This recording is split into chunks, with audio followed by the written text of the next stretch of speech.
December, I decided I'm going to start a podcast and we started building a studio.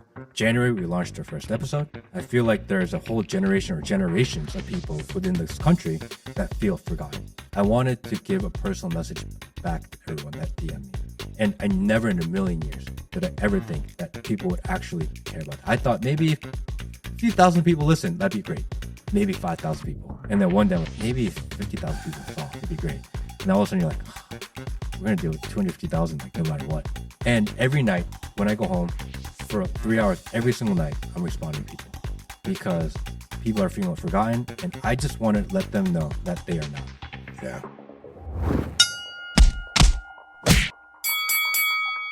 Thanks for jumping on another episode of Punch Me in the Face. I am really excited because I got my buddy Matt Kim with us today. Welcome to your studio, Matt, on my podcast. Awesome. Thank you for having me. Matt said earlier, I like the way he says, most assertive thing he said to me, when I'm in here, this is my world. I was like, I like that. He's like, you can come in, but this is my world. So I'm in Matt's world on the road doing the Punch Me in the Face podcast with part one.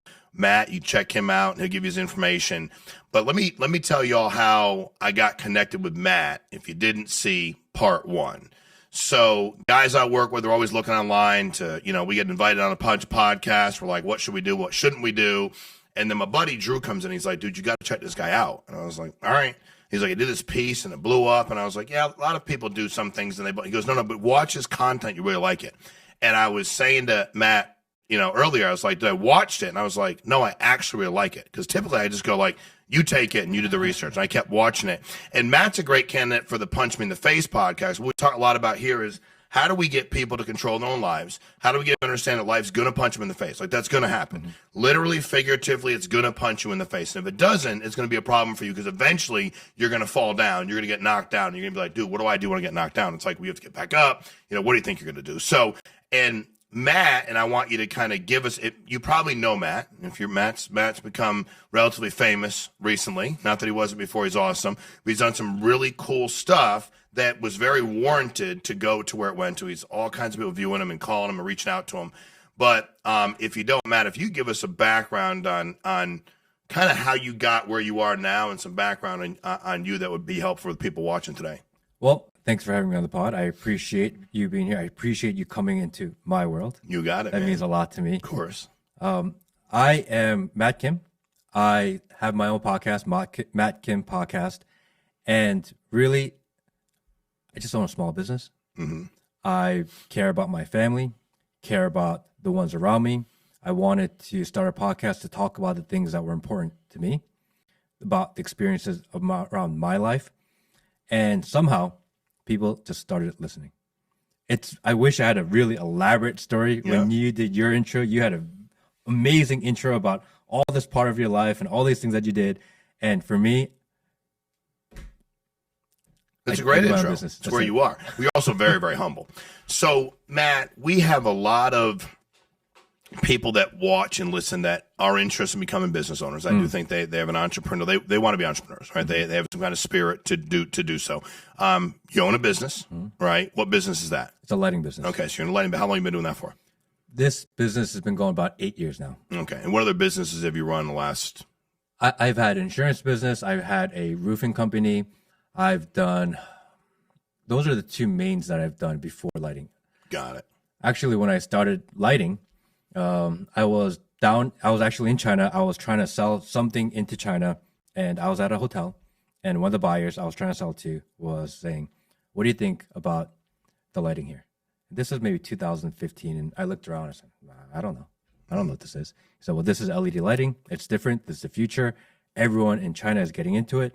So I think this is something that you should be on the radar. So what do you do when you find something new?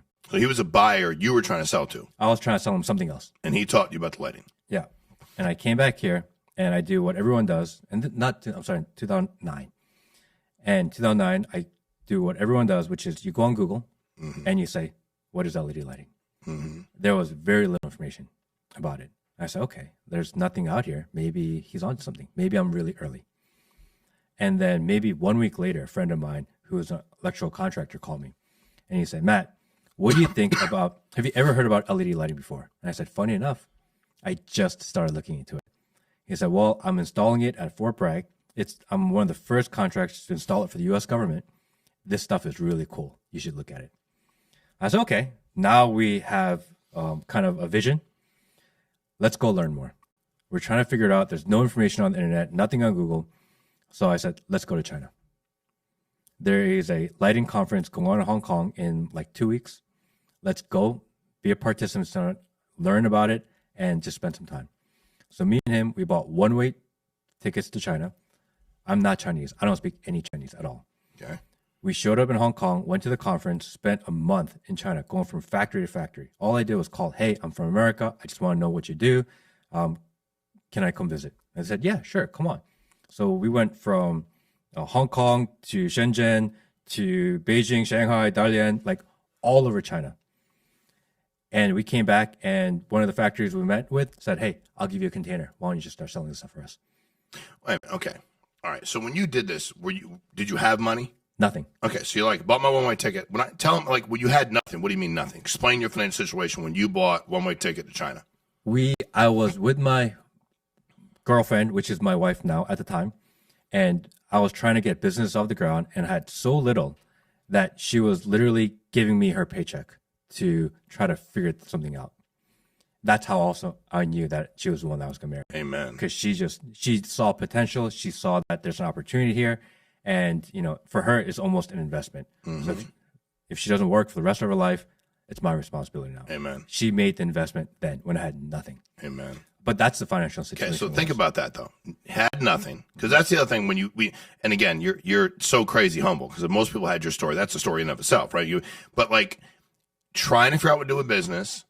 Nobody asked you to come. Nobody gave you directions on what to say when you just called the people up. They let you tour and gave you information. Why were they so open to giving you information? I guess it was so early that no one else was coming to visit them. You asked. All I did was ask. He asked. That's the other thing. Like he asked, because they didn't get many calls. They're like, sure, dude wants to come late. He's from America. I mean, I don't know. Let's let him come check it out. And then a guy gave you a container to sell. Correct. And just said, here you go. Mm-hmm. Go sell this in the U.S. Yes. Okay. Why did he do that? I guess he just liked the energy. He thought there was potential there also. And he just trusted that if he invested in that way, that there would be a return. Are you still in business with him? No, I lost all my money. Really? With him? Yes. Okay, so let's put a pin in that one. So no money. So everybody listen, everybody wants to be a business owner and entrepreneur. Everybody that I talk to, like, how do you become successful? But when most people are down and out and they're like, dude, I actually got to get my girlfriend to give me a check to be able to actually do anything in business, they come up with 87,000 reasons they can't do it. Mm-hmm. So what happened with him? What do you mean you lost all your money? So it was a new industry, a new product, and I was too early. Okay. Customer education is probably the most expensive thing about a brand new industry. And there are much larger lighting companies out there. I was a very small company, and I had basically my own company at the time, and we just ran out of cash. Really? Just couldn't sustain. So How long was that? How long did that take from meeting him to run out of cash? Maybe 2 years. Got it. Yeah. Okay. We tried. Every night I'm on the phone with China, trying to figure it out, trying to sell something that we sell for now for maybe $2 or $3. I'm trying to sell it for 40. Yeah. Way too. I'm looking for those really early adopters, and they were just not ready to buy the technology and to educate the customer, knowing that there's no real return for them. Yeah. I was too early. Okay. I didn't have the money to make that investment. So made it 2 years. You're out of money again. Yep. And what happens then? Got to get a job. Okay. I got a job at a lighting company because now the other lighting companies are like, hey, there's this young guy and he knows what he's talking about and he's been in this business and we need sales. Let's just hire him. Mm-hmm. So I went to go work for a big corporation selling lighting, doing their national account stuff, chasing the big projects. And maybe a year in, I was like, what I was doing was not wrong. I was just too early. Yeah. And I got an opportunity to work for somebody else. They said, okay, Matt, why don't you come work for us now? Because we see what you're doing over there. We want to hire you. So I did the move for more money, more opportunity, more control. Because if you work for a big company, there are so many controls on what you can do, especially if you're in sales. You can sell here, but you can't sell here. You can talk to this person, but you can't talk to this person. It's so much micromanagement going on. A smaller company came and said, you can do whatever you want, just work for us. So I did. Really? And then what happens? They sue you. The big companies always Amen. sue you. Yes, they do. For leaving. So now I'm barely have any money. I've been working for a year now. And now I have a multi-million-dollar, billion-dollar company suing me. And they've spent, I think in that lawsuit, by the way, took 8 years. Wow. They spent over $2 million fighting me. How much you spend? $5,000. We found a lawyer who would charge all that back to the company that hired us second time because they fired us for the lawsuit. It was a big mess. Really? Yeah. They eventually, I think they're still going, to be honest. Really? But they let me out finally after 8 years. So how'd you feel when you got sued? Oh, that sucks, man. Were you nervous? Of course. You got people that have more money than you telling you that you can't work anymore, that you can't make your livelihood anymore, that if you do anything that encroaches on what they do, that they're going to take it away from you even more. And we're nobody. It's like, what do we do here? But then all of a sudden you're like, forget it. So we launched the insurance company. I got sued. I spent millions. And it's funny because they named me and they named a bunch of other people I worked with. And one of the guys called one day and said, hey, did you read? I said, hey, before I stop that, I've not read one page. So I mean, I said, I've not read one page of one complaint or one motion. I have no intention to read them ever. They had deposed me a bunch of times. I'll go there. They can prep me, but I'm not spending my time. Because I had a guy tell me, you know why they do that, Shawn? I was like, yeah, because they're bullies and they're full. And he said, because they want to emotionally paralyze you. They're not going to win anything. They know they're going to win. They want to emotionally paralyze you. But think about that, how big they were to be pissed. But at least you kept fighting, right? You didn't give in. Because what most people do is be like, tell me what I need to do to stop this litigation. I'll stop.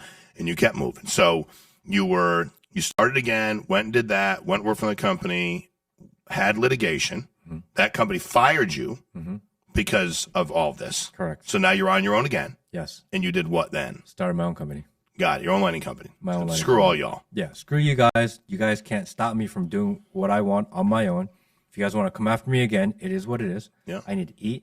I have a family now, or I have my wife now. She gave her all to me. I have to do my best. And what I know, what I've spent the last 2-3 years on is this. I don't want to start from zero again. And so I started my own company. I called a couple of buddies of mine that I knew, and I said, hey, I have an opportunity. You guys want to go do this together? They said yes. Will, who is our engineer, was one of them. Will's an all-around guy. He's like a utility player. He quit his job and just came on board. He's been with me for 8 years now. Love it. Yeah. So launch your own company. That's gone well. Correct. Kind of done your thing. Now you're in the market at the right time. All right. So for people out there, what I love about Matt is he's so ridiculously humble. Because when you go like, you're afraid when you says, oh yeah, definitely afraid. And then I'm like, okay. And then he's like, yeah. And then I went and launched my own company. I told them they come after me. It is what it is. My wife, I hear you and it sounds good. But at the end of the day, you have some fearlessness about you. You're like, dude, okay, got it. You want to come after me again? My wife believed in me. She was giving me your paychecks. I got no choice. I got to scale this thing. I'm not going to miss out. And if you want to come after me, have at it. Build your own company.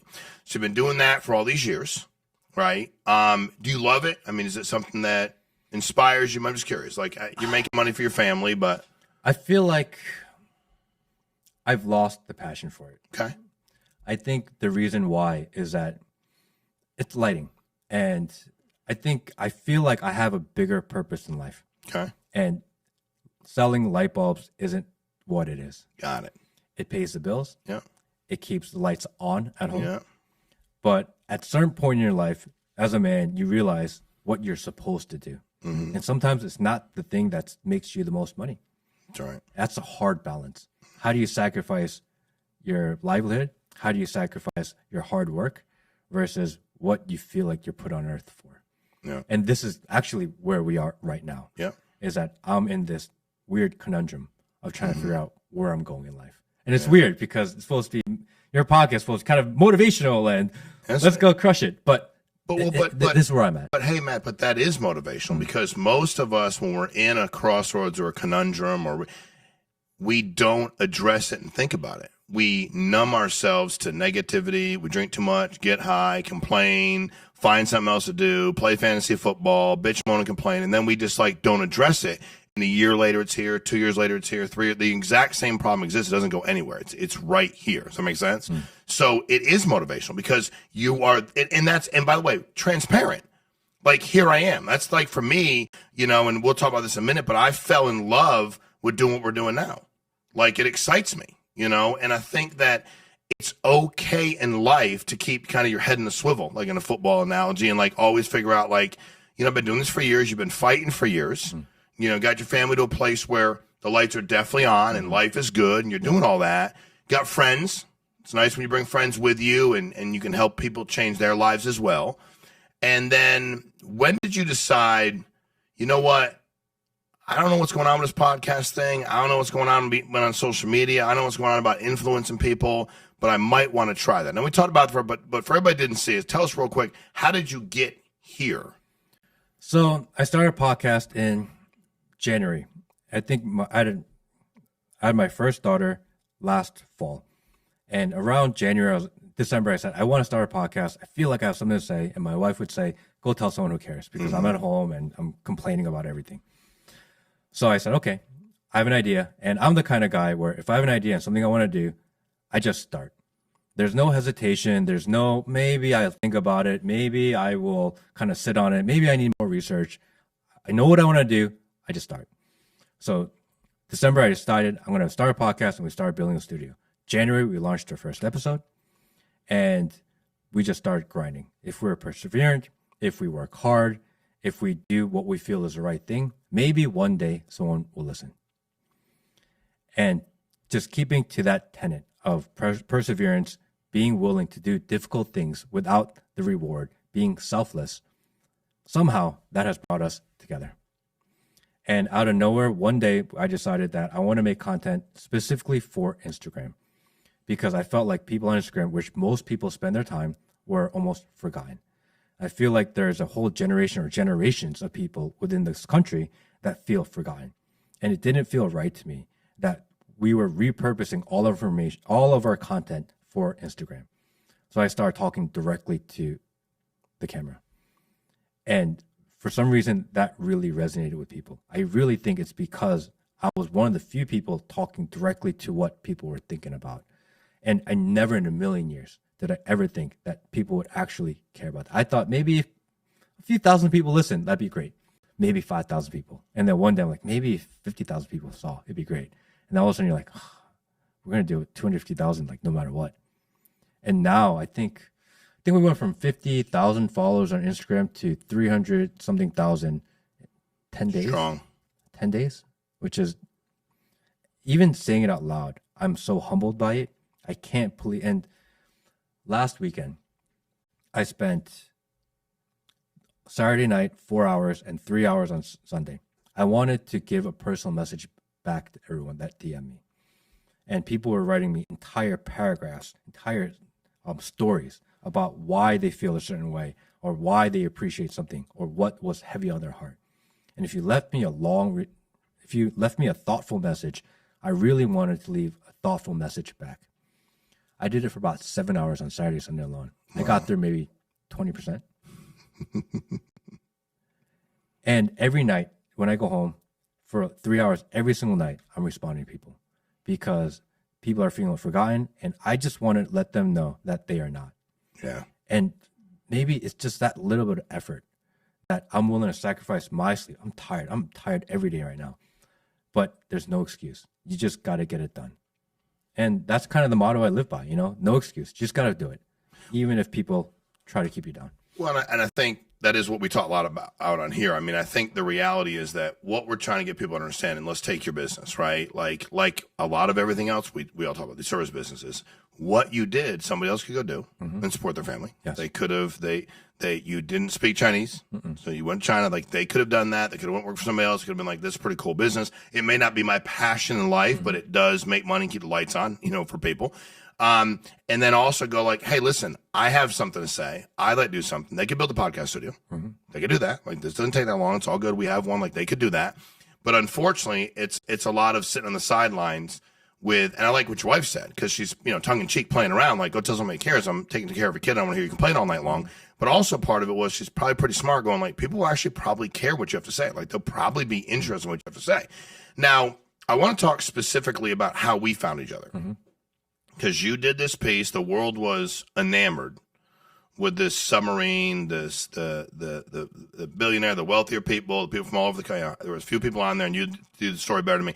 My daughter asked me the second day, Dad, what's going on with the submarine? I'm like, what submarine? Like, I'm just working. I'm doing it. She's like, what do you mean? And she's like mortified. Like, how do you not know? And I'm like, what do you mean? How? She's like almost she's mad. She's like, Dad, how do you not know? I'm like, I don't know, but what do you mean, how don't I know? It's like, everybody's talking about it everywhere. So I'm Google, like everybody else, but when everything comes up. So we're sitting in our studio talking one day, and my man Drew Brown's like, dude, check this out. And I'm like, all right. He's like, no. When he said, he was like, no, watch it, because I'll be like really quick and I can lose interest. And I start watching it. And I'm a self-proclaimed not like the biggest conspiracy theorist, right? I'm just not. I have no doubt that these things exist. Like, I don't doubt that must have been a wild ride in that Epstein Island. Like, I don't doubt any of these things. I don't doubt my man just died. Like, I get all those things make sense to me. But I've not spent enough of my time in that world where I'm just, I'm in my world doing my thing, which is probably not good. And you start this very straightforward chronological time frame of, on this day this happened, on this day, and I'm watching it, and I keep watching. On this day this happened, on this day this happened. And then when you transitioned, you're like, and I think what I love about your tonality is it's very engaging. Like, I wouldn't want to play poker with you. Do you play poker? I love poker. I bet you do. Best game ever. Yeah, I love poker too. If I get to pick a bunch of people, I'll play with you. But I probably won't. There's a lot of other people I enjoy playing with. Earl, even before I get to play, I'm like, I'd like to play with him. Like, I love poker. I'm like, cool, I'd love to play with him. There's much easier to read, right? But when I got done, I was like, dude, that makes freaking sense. Like, that I was pissed. Like, it actually, I was angry. I was like, wait a minute. First of all, it's really jacked up to mislead people about it. It's really jacked up because they're actually real human beings on there. So then you were giving out false information about the people that were on there, and their families at some point in time saw it or will see it, And then when you get done with that, you're like, God, that makes so much sense, because of course that's the way it happened. And then you're like, wait a minute, all these things happened this past week. Like, no shit, that really happened. And I'm like, then I'm Googling those things. I'm like, did those really happen? And it's like, yeah, they did, but they were buried in the news cycle. Tell us about, you talked about in part one, like, my man over here, Will, and he's like, you should do this.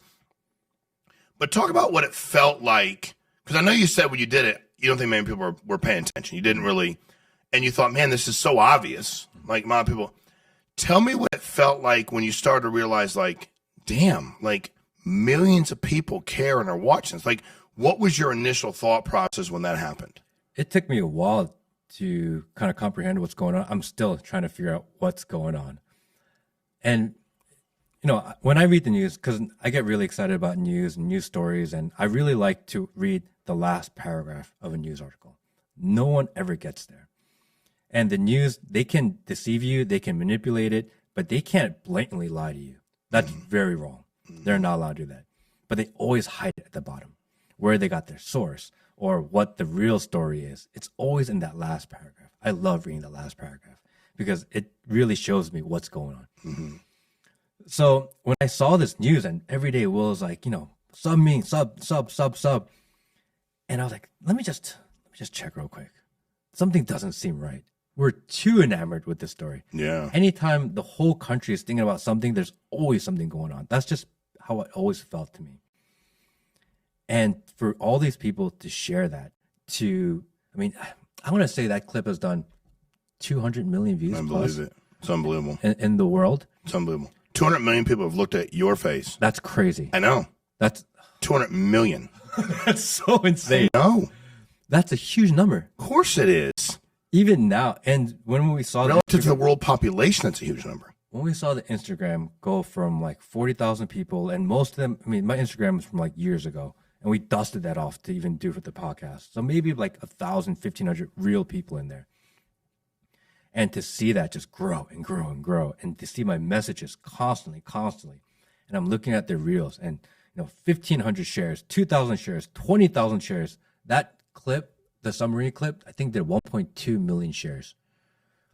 And then people will send me other clips of my video that other people have posted or repurposed for their own content. And I'll look at the clip and that'll have 10 million views or 5 million views. And that has 500,000 shares. I'm like, it's crazy. How do you even comprehend that? That it's not like I went from like, a few people to like 1,000, which is a lot of people. And people think that if you're if you're online and 1,000 people listen, then it's not a lot, which is crazy. Of course it is. Try talking in front of 1,000 people. A lot of people, dude. Even 1,000 is a lot. Even 500 is a lot. Even 100 people are a lot. And to think that number is 1,000x, I'm still shocked. It doesn't make sense. Are you what are you proudest of that I mean, I know it's humbling to you and you're speechless, but what are you most proud of in that message? Like, what are you most proud of about the message? I think the biggest message that I've seen, the one that I try to put out the most, is that if you think something is wrong in this world, if something just doesn't smell right, and you feel like you're the only one, you are not the only one. I get messages from, say, someone in LA, and they're deep within LA, and they're in a very controlled type of environment. And they will say, there's something I want to say, or something doesn't feel right. The news doesn't seem right, but I don't want to speak up because I'm scared of what the repercussions would be.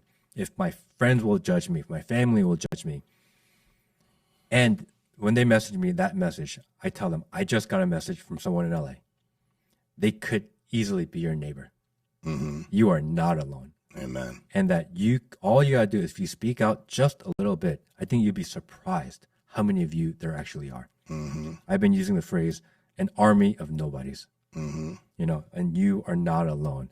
And that this is a free thinker movement, that, really you're able to have these thoughts, that you're allowed to have these thoughts, that you're allowed to question authority, you're allowed to question the establishment, you're allowed to question the news cycle around you, and that's okay. And I think that's really my purpose. I try to make my reels in a way where I start with a premise, I have context and evidence to kind of show where I'm going, and I try to put a message or a call to action at the end that people can relate to. And it's those, and depending on where you are in life, you take different thing of different parts of it. And I think that's why it's resonating with people, because everyone reads it differently. Everyone hears it differently. I have people say, well, you said this fact and it's not exactly correct. Well, thank you for the engagement. Yeah, thank you, bro. Yeah. And then I have other people that say, they get to the end and they say, this is what I'm thinking. Thank you for saying what I've been feeling. And I'm just saying what's in my mind. That's all it is. It's not like I'm coming up with new ideas. I'm not reinventing anything. Right. These are ideas that you and I would have in private. I'm just having them out loud. Correct. Well, I think that the other thing too, in at some point in time, we talk about it's unfortunate that people feel that way. And you go, okay, I got it. But at some point you have to be accountable too. Yes. You're in any community. If you feel a certain way, you can stand up and say how you feel. Now you go, my family and my friends. Well, dude, if those are your friends, you might need new friends. Like, if your friends hate you for your opinion, you probably should get new friends. Correct. I mean, if you hated me because we didn't agree, I'd be like, dude, I don't know how I can be friends with you. I would never hate you for disagreeing with me. Like, I just wouldn't. Unless it was such an atrocity against women or children that it's like, dude, I can't get on board with that. Like, why would I hate you?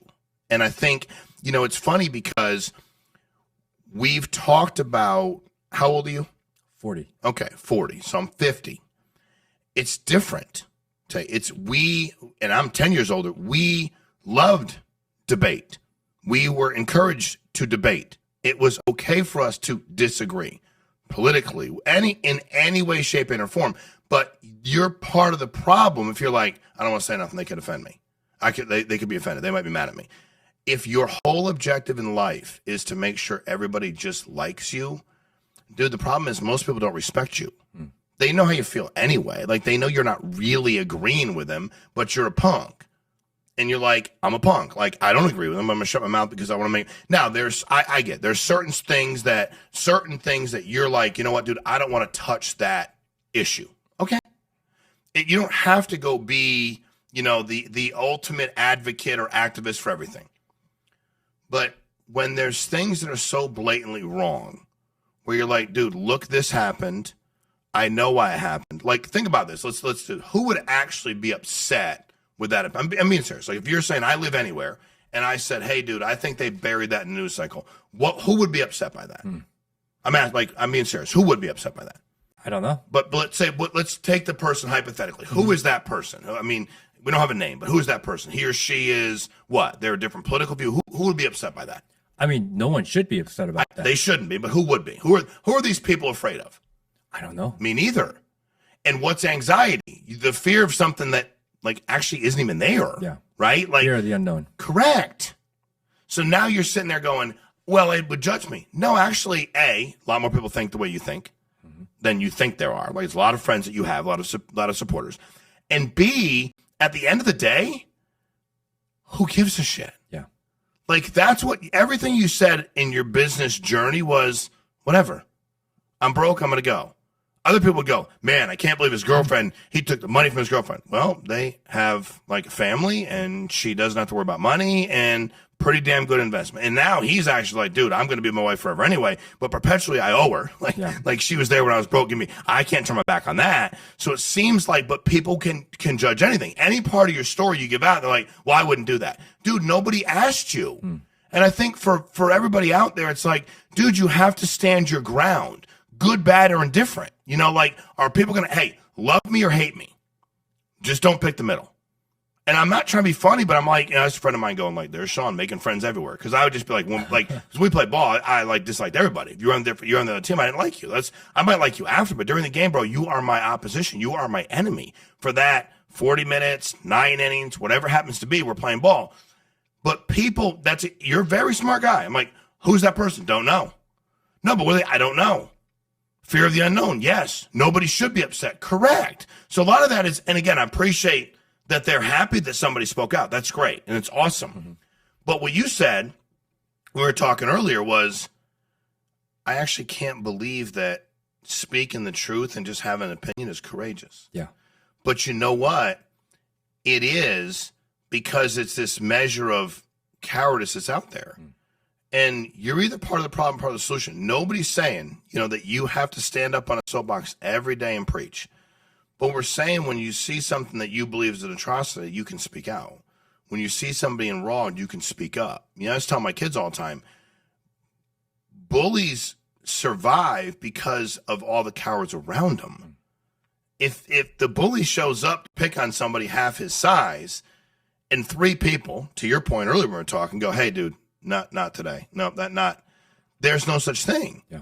But it's the people that are like, hey, he's not picking on me. Let me be his friend. Let me cheer him on. Let me cheer him on. And I think closed mouths are a dangerous thing.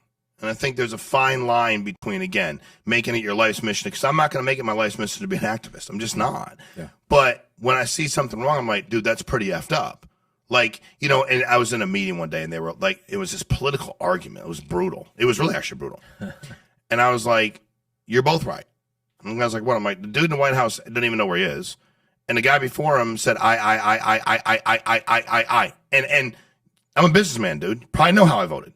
But like, I'm a we guy. We did. We accomplished. Our team. My team is fine. I like our team better. But I don't get you anywhere. And there's people afraid to say that. They're like, well, you can't. Dude, you have an opinion. You have an opinion. Yeah. It's okay to have an opinion. You shouldn't hate me for what my opinion is. I don't hate you for what political flag you put up. I'm sorry, I don't. I may not agree with you. I have people that, like, it's their life mission. There's so much just venom in everything they say. And here's the problem. It's because their lives are jacked up. You can't possibly hate somebody so badly for having an opinion that, like, you're so angry you don't even know the person. It's whatever day-to-day activities, life, whatever you lack, fix your shit. So you should be able to speak your mind, because the people that are passing judgment on you are broken as hell anyway. And we're all broken. You know what I mean? And we're labeled. I mean, it's somebody asked me that the other day, like, man, he's done really well. He came from a broken home. I'm like, what does that mean? Yeah. But think about that. We still say it today, 2023. Man, a lot of these kids are from broken homes. What does that mean? I know parents that are together that have broken homes. I know single parents have been up, but we have this stigma that like, well, he's obviously messed up. He's in a broken home. Obviously, he can't survive. So I love you for what you did, and I love you for the way you tell the story. It's non-fictional, but it's very good. So you guys need to watch stuff. If you don't, you'll really enjoy it. I love a lot of stuff you did on COVID too. Thank you. Talk to me about how that was received. Like when you started talking about speaking up, and you start. I love that we talk about the restaurant. You're like, and you're just saying stuff that's like, so you're like, dude, I know. Like people actually we do that. Like where are we? When you started speaking about your opinion on what the hell was happening in the world, how was that received? So the response has been humbling. The amount of people that just resonate with it, that say, yes, that's what I've been feeling, or that's what I noticed too. And especially COVID was such a tricky topic. Yeah. They really did not want you to talk about that. And when I say they, I don't know who they is. Again, that goes back to how do you fight a war against somebody if you don't know who the enemy is? Right. That's magical though, on their part. That they're hidden. You better believe You have it. no idea. How do you mess with them? You can't. Can't. The best we can do is stick together. And all these people that reached out and said, I can't believe you talked about this. This is so brave. I can't believe you wrote. We did one piece, I believe, talking about being the black sheep family that didn't get the jab, and how everyone kind of blocked you out for being that family. I had people saying, thank you for saying something. My mom doesn't talk to me anymore. My brother doesn't talk to me anymore. I lost my friends. I lost my job because I didn't want to do it. I lost my government job, which is crazy because I didn't want to do it. I've been in this position with this division of government for 20-something years, and they let me go because I didn't do this. And in retrospect, I was right. And just to hear someone call it out loud, they felt just a little bit of vindication. It didn't help them. It didn't improve their lives, but at least they felt like they're not alone in this situation. And I think that's really what the message is. And the amount of people, I mean, it's outpour of people from all over the country saying the same. It's not just USA. It's all over the world. How much negativity did you receive? All the negativity is, oh, you like Trump, so you're a MAGA guy, so like, you're a bad person. Right? That's always the negativity. That's an interesting argument. Yeah. It's you like Trump, so you're bad. You like Trump, so you must be racist. Or the one that I get a lot is, Trump hates people like you.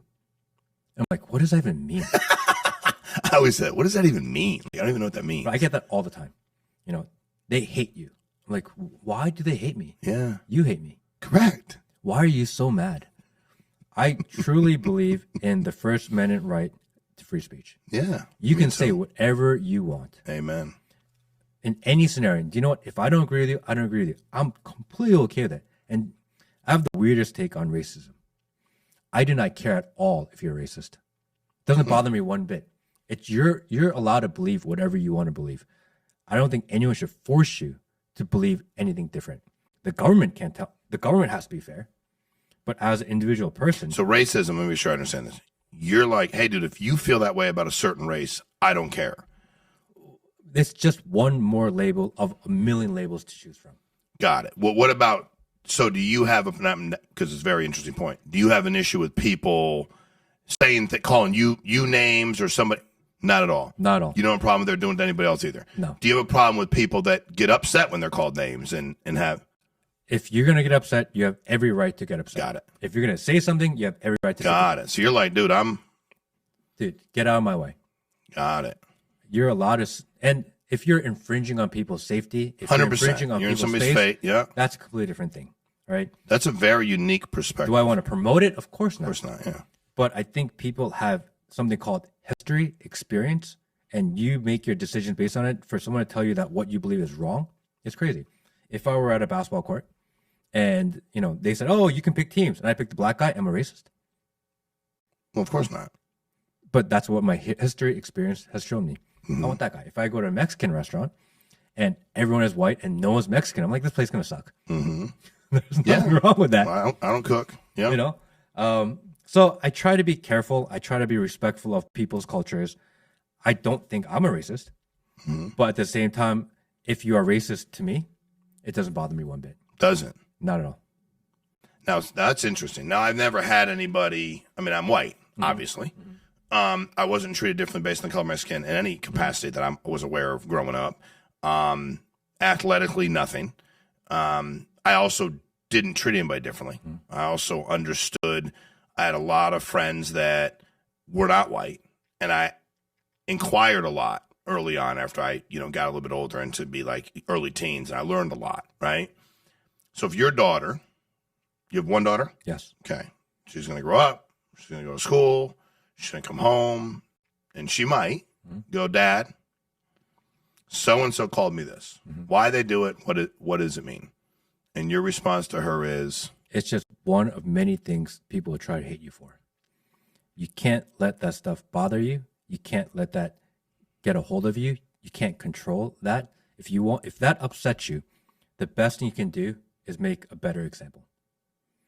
If you go to a restaurant in maybe rural America and they're not used to seeing Asian people come in, and the only Asian people that have ever come in have been really cheap in their tip. And because of that, they see me walk in and like, oh, this guy's really cheap. Sometimes you can feel it. I'll treat them very well with the utmost respect.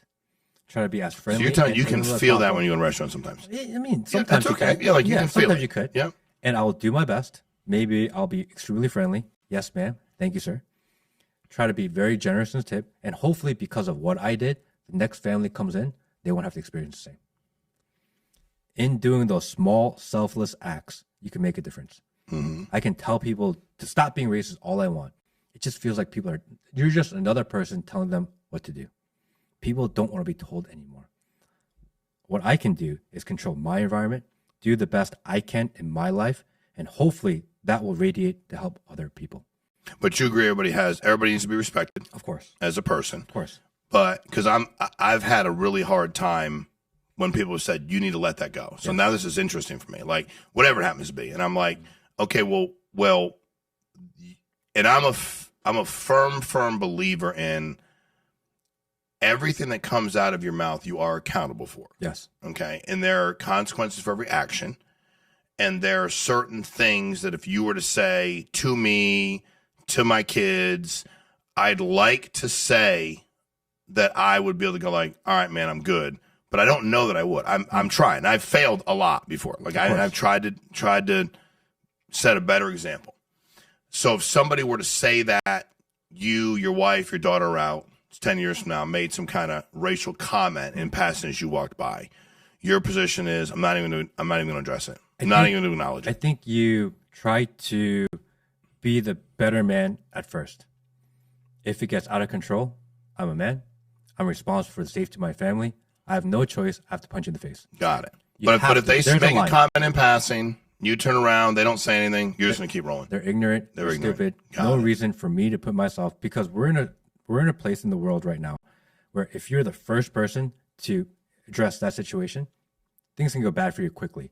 It's not worth putting it out there for a really ignorant situation. If someone was physically actually in danger, 100%. Then you have to step But your position is unique. I mean, I like it. I'm just saying, like, it's interesting. That's what's so interesting to me, because people will, and again, I do understand, it's funny because I talk a lot about what athletes deal with, because they, and I don't like, I'm not a professional athlete, but I just think that there are things that, and their perspective to me is always blows me away. I had Shawn Meaike on, who's a phenomenal NFL football player.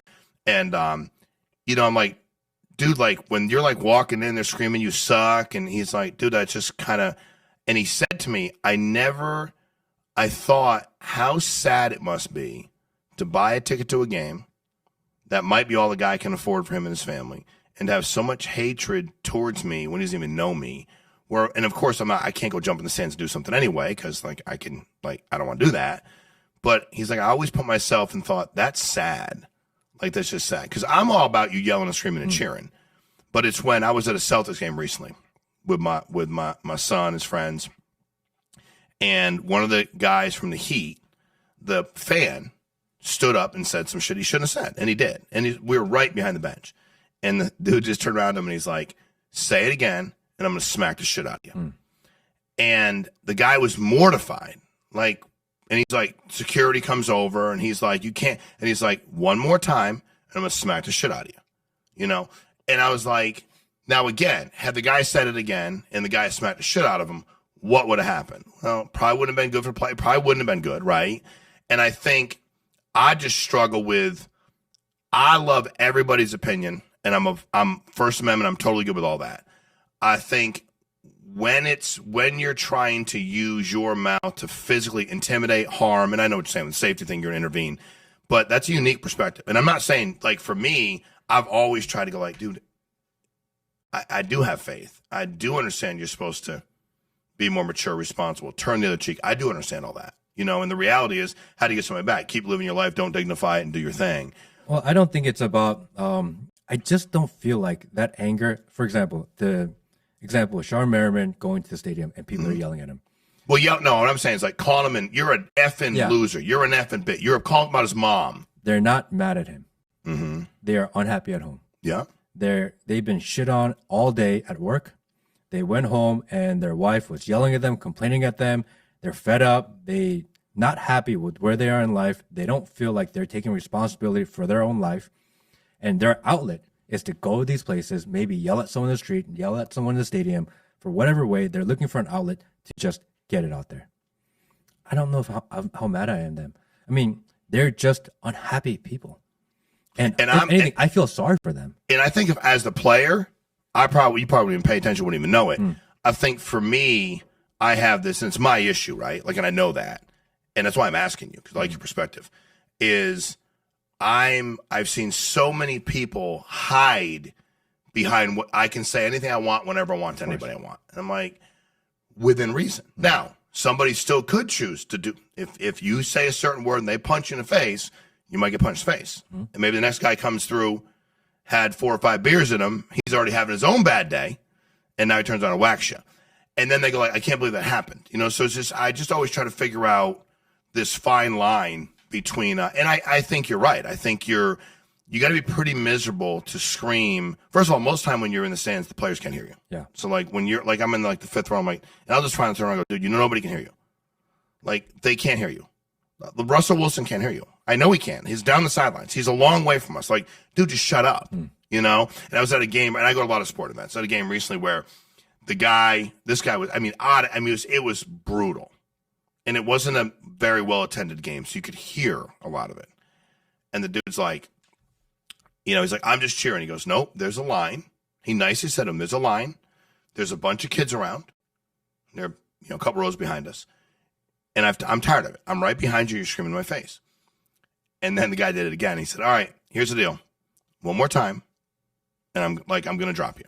You have every right to, if you want to. And I was like, and the guy didn't yell anymore, but it was like, he's like, I've asked you nicely 3 or 4 or 5 times, because there is all these freedoms. But at some point in time, I'm always like, are you doing it because you're just trying to ruin everybody's time because you're so miserable?